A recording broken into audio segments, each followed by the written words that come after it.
Hello everyone, I hope you all are doing good. This is Vedika and welcome back to my channel. आज की इस video में मैं करने वाली हूँ अपने डाइफिनबेकिया प्लांट जिसको हम डम्पकिन प्लांट भी कहते हैं उसको प्रोपेगेट। सो बेसिकली आपने इस प्लांट को मेरी बालकनी मेकओवर वाली वीडियो में भी देखा होगा। रिसेंटली काफ़ी लेगी हो गया और ये प्रॉपरली खुद से स्टैंड नहीं कर पा रहा था, गिर रहा था, टूट रहा था। तो मैंने सोचा कि इसको प्रोपेगेट करके देखते हैं एक प्लांट से मल्टीपल प्लांट्स कैसे ग्रो कर सकते हैं। सो इसको प्रोपेगेट करने के तरीके मैंने ऑनलाइन देखे एंड आज मैं इन मेथड्स को यूज़ करके फर्स्ट टाइम ट्राई करने वाली हूँ to propagate this plant and I seriously hope कि ये प्रोपेगेट हो जाए और इससे प्लांट्स रीग्रो हो जाए और मेरा इतना प्यारा अच्छा सा प्लांट मर ना जाए। बट वीडियो को शुरू करने से पहले if you are new here और you have not yet subscribe to my channel then please click on the big red box to subscribe and join in. Also ring the bell so your phone will yell the next time I put up a new video. Alright, so let's jump into the video.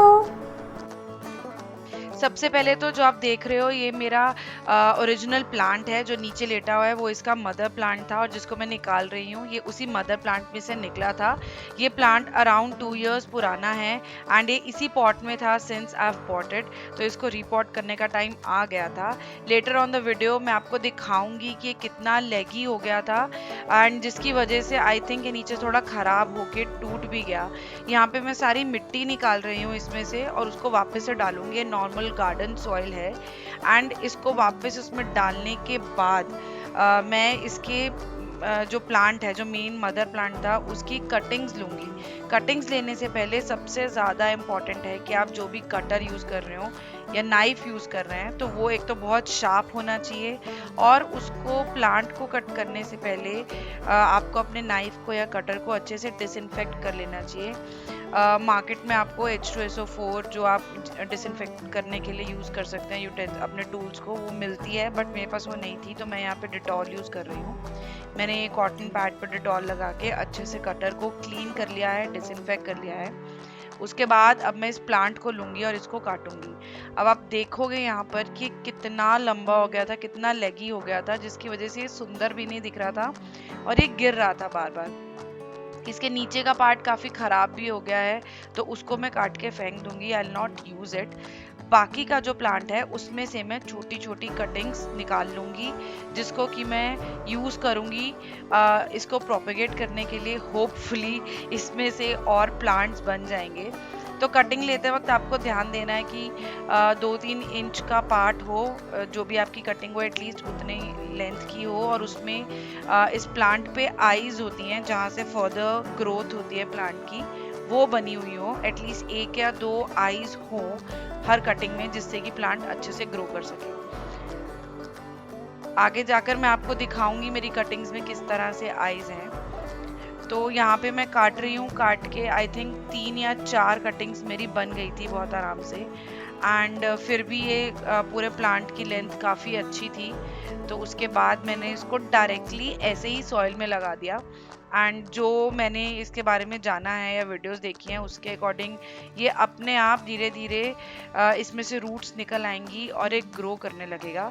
तो एक तो मैं इसको as it is लगाने वाली हूँ cuttings के बाद, जो ये प्लांट बचा है ऊपर का पार्ट उसको एज इट इज़ लगाऊंगी और दूसरा जो मैंने विद रूट निकाला था इसका सेकंड वाला पार्ट जो आप देख रहे हैं नीचे रखा है उसको भी मैं लगाऊंगी, उसको भी मैं एज इट इज़ लगाऊंगी। उसके बाद फिर हम कटिंग्स लगाएंगे। एक और इम्पॉर्टेंट बात कि जो भी आप नाइफ या कटर यूज़ कर रहे हैं वो बहुत शार्प होना चाहिए ताकि जो भी आप कट्स लगा रहे हैं वो एकदम क्लीन हो, साफ सुथरे कट हो। आपको घिस घिस करके अपने प्लांट को नहीं काटना है, उससे प्रॉपर ग्रोथ नहीं हो पाती है प्लांट की या उसके नीचे के रूट्स नहीं आ पाते हैं। यहाँ पे मैं जो इसके 1-2 पत्ते खराब हो गए थे उनको भी रिमूव कर रही हूँ।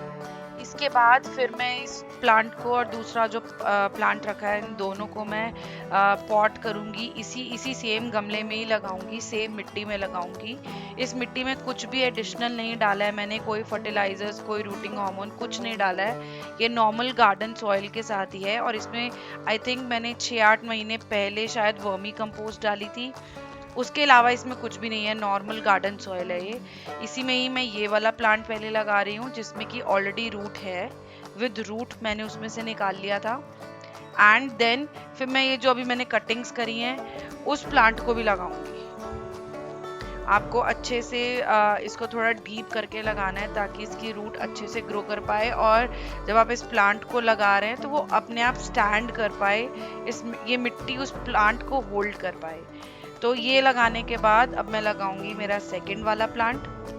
एक और चीज़ जिसका आपको ध्यान रखना है, कोई भी प्लांट को पॉट करते वक्त या रीपॉट करते वक्त है कि जब भी आप प्लांट को लगाएं उसको अच्छे से दबा दें मिट्टी को, उसके आसपास की मिट्टी को, ताकि उसमें एयर बबल्स ना हो या फिर उसमें कोई फंगस या कोई बैक्टीरिया उस मिट्टी में जाकर उस प्लांट को इन्फेक्ट करके उसे ख़राब ना कर दे। वैसे तो जो हमने कटिंग्स ली हैं उनके ऊपर कोई फंजीसाइड भी लगाना चाहिए था, बट बिकॉज मेरे पास था नहीं, मैंने उसको एज इट इज़ ही लगा दिया है। होपफुली कोई इन्फेक्शन नहीं होगी और मेरी कटिंग्स वर्क कर जाएंगी। तो ये तो हैं दोनों प्लांट्स जिनको मैंने रिपॉट कर लिया है। इनमें मिट्टी डाल के मैं अच्छे से मिट्टी को दबाऊंगी, एंड देन इन सभी कटिंग्स को और प्लांट्स को मैं बाद में एट द एंड वाटर करने वाली हूँ। फॉर नाउ मैं इनको लगा के अच्छे से मिट्टी को दबा के सारे एयर बबल्स को हटा दूंगी। अब टाइम है फॉर द कटिंग्स, तो हम कटिंग्स को लगाएंगे। एंड जैसे मैं पहले कह रही थी, मेरे पास 4 कटिंग्स आ गई थी, तो इस तरह से मेरी हर कटिंग के ऊपर 2-3 आइज थी, जिनमें से कि फर्दर प्लांट ग्रो करेगा। एंड आपको ये ध्यान रखना है कि जो भी आपकी कटिंग लेते हैं, आप जब उसको पॉट करेंगे तो अपवर्ड डायरेक्शन में होना चाहिए। मतलब कि जैसे प्लांट की रूट नीचे होती है और पेटल्स ऊपर की तरफ होते हैं, तो आपको ध्यान रखना है कि जब आपने कटिंग ली थी तो वो कौन सा डायरेक्शन था, एंड सेम डायरेक्शन में ही आपको अपनी कटिंग को लगाना है अपने पॉट में। तो यहाँ पे भी अगेन मैंने बिल्कुल नॉर्मली गार्डन सॉइल ली है। मेरे पास ये नॉर्मल सॉइल थी, इसमें मैंने कुछ भी नहीं डाला, ना मैंने रूटिंग हार्मोन डाला है, ना कोई फर्टिलाइजर डाला है, ना वर्मी कंपोस्ट, और इनफैक्ट मैंने फंजीसाइड भी नहीं लगाया, जो कि आई थिंक शायद लगाना चाहिए। बट एनी हाउ मैंने ऐसे इन दोनों को लगा दिया है। तो एक ये तरीका है जिसमें मैंने वर्टिकली इन दोनों कटिंग्स को लगाया है। ये यूजुअली मोस्टली जब भी हम कोई कटिंग्स लेते हैं किसी प्लांट की, ये तरीके से प्रोपेगेट किया जाता है, कटिंग्स लगाई जाती हैं। इस प्लांट के प्रोपेगेशन के लिए एक और तरीके से कटिंग्स लगती हैं, हॉरिजॉन्टली। तो ये जो 2 कटिंग्स मेरे पास और हैं, इनको मैं हॉरिजॉन्टली लगाऊंगी। तो इसमें भी आप देखें कि किस तरफ आपकी आइज हैं, 1 या 2 आइज हैं, उसी हिसाब से आप उसको मिट्टी में लगाएं horizontally. Again the same soil, nothing new, nothing special with the soil. अब आप इसको हॉरिजॉन्टली ऐसे लेटा दें। तो मैंने दोनों कटिंग्स एक ही गमले में लगा रही हूँ। होपफुली 2-3 महीने में इसका रिजल्ट आएगा, एंड आई विल ट्राई कि मैं आपको अपडेट दूँ इस प्लांट की इन अनदर वीडियो। तो अभी तो मैं इन दोनों को लगा रही हूँ, और इनको लगाकर बहुत आराम से लगाना है, आपको ज़्यादा नीचे नहीं लगाना, और ऊपर बिल्कुल हल्की सी एक मिट्टी की लेयर लगा देनी है। बस मिट्टी की लेयर, इसको मिट्टी से न्यूट्रिशन मिलता है, और ज़्यादा डीप भी नहीं लगानी है, ताकि इसको हल्की हल्की सनलाइट भी मिलती रहे। और बस मिट्टी की लेयर लगा के इसके ऊपर आप थोड़ा सा पानी डालें and you are good to go. Alright friends, तो इस तरह से मैंने अपनी कटिंग्स लगाई और मेन प्लांट को रिपोर्ट करा। आई सीरियसली होप इससे अच्छे अच्छे प्यारे प्यारे प्लांट्स निकल कर आए। If you like this video then do give it a big thumbs up and don't forget to share it with your friends and family. Thanks for watching, stay connected, stay safe, bye for now.